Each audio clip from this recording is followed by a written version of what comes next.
Bugün bir neme şan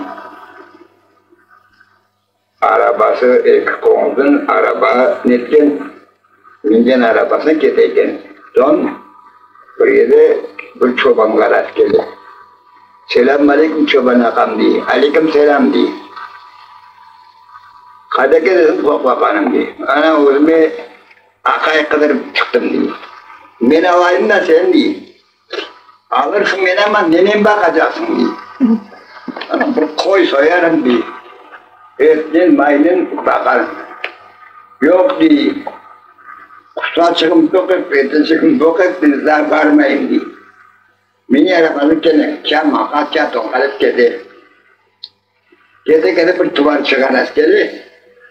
Ona selamlaşa. Hadi gelsin bakma. Ana diye özüme koca kadar çıkıyor. Mene var sen diye. Ne o kadar ondan da kusura çıkım dokuk mesela varmayın. Ana kedi. Kedi beni arabalı kene, kâma, kaçya tokalıp kedi. Kokusu kara kokular ya kokusu kaçan kedi son nemde rastgele bir şeyde şavuğa rastgele selamlaşar ne yaparsın fayda getirsin yol olsun diye hani benim özüme akay kadar çıkmış getirdim diye beni ayın da sen diye alsam al da diye ya nenem bakarsın ben diye. Ana diye. Padişahıyla var, neleriyle var, küçük alan, pırağını, anamla yaparım getirir. Ana oğa barak kala. Sabah barak. Gelsin masadımız olur. Bizim Arap'ın yanında cam var, cam diyerek. Onu Ruslar minaresini alıp çimden nemesi yaptılar. Fabrikatçısın diye ne diyeceğimiz. Masisko'ya. Mektep üyede onun karşısında mektep vardı. 13. mektep.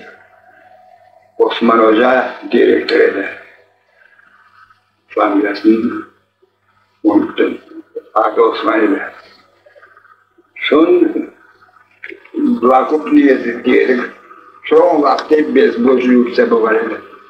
Ona bizge yakın çıkında da cami var idi. Tokal cami diyedik oğa. Ana Kantar'ın tepesine var cami. Anda Yakup Efendi mazinleri. Bu bizim camide Sümaylı Efendi bayda mazleri çıkıp nesinde okuyor minaresinde. Mektepleri bari 13. mektep bari 12. mektep bari Tatar mezarlığı yan mezarlık eski mezarlık yan mezarlık diyorduk. İkisi bir yol vardı aralarında. Şimdi eski mezarlıkta adı başta